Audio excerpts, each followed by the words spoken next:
नमस्कार। बे पोटे हो, ओबीसीचे पोटे हो, जागे व्हा जागे। ऊट ओबीसी जागा हो, आपल्या आरक्षणाचा धागा हो। ऊट ओबीसी जागा हो, आपल्या आरक्षणाचा धागा हो। भव्य ओबीसीचा आंदोलन या 10 ऑक्टोबर 2025 ले यशवंत स्टेडियम पासून सुरू होणार आहे आणि आंदोलन आपल्या हक्कासाठी आहे।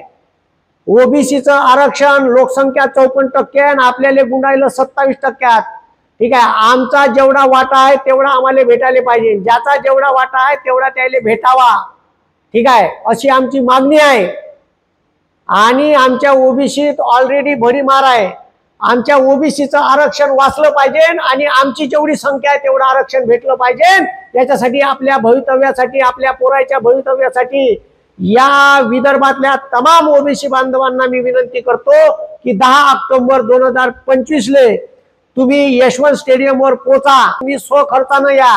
हे आंदोलन कोण्या नेत्याचं नाही, कोण्या एका व्यक्तीचं नाही, तुमच्या आरक्षणाच्या हक्काचं, तुमच्या पोराच्या भविष्याच्या हिताचं, तुमच्या पोराच्या सरकारी नोकरीचं आरक्षण, तुमच्या पोराच्या शिक्षणासाठी आरक्षण, तुमचं राजकीय आरक्षण हे वाचलं पाहिजे, याच्यासाठी हे आंदोलन आहे। आणि हे आंदोलन मोठं आंदोलन आहे। जवळपास 5 ते 7 लाख लोक या आंदोलनात येणार आहे। तुम्हीही स्वतःच्या स्वखर्चानं या। हे भव्य दिव्य आंदोलन ठीक आहे यशवंत स्टेडियम पासून चालू होणार आणि संविधान चौकात खतम होणार। तुम्ही या आंदोलनाचा धागा व्हा।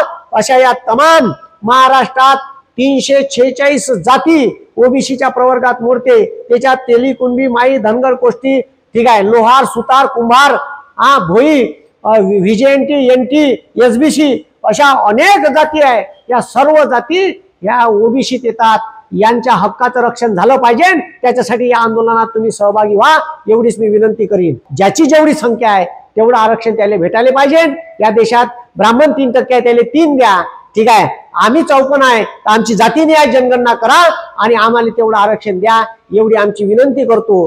ठीक आहे, सरकारला विनंती करतो, पण तुम्ही या आंदोलनात आपली संख्या दिसली पाहिजे, म्हणून तमाम संख्येने इथं पोहोचा, एवढी विनंती करतो आणि थांबतो। धन्यवाद। इन्क्लाब जिंदाबाद। जय हिंद, जय महाराष्ट्र।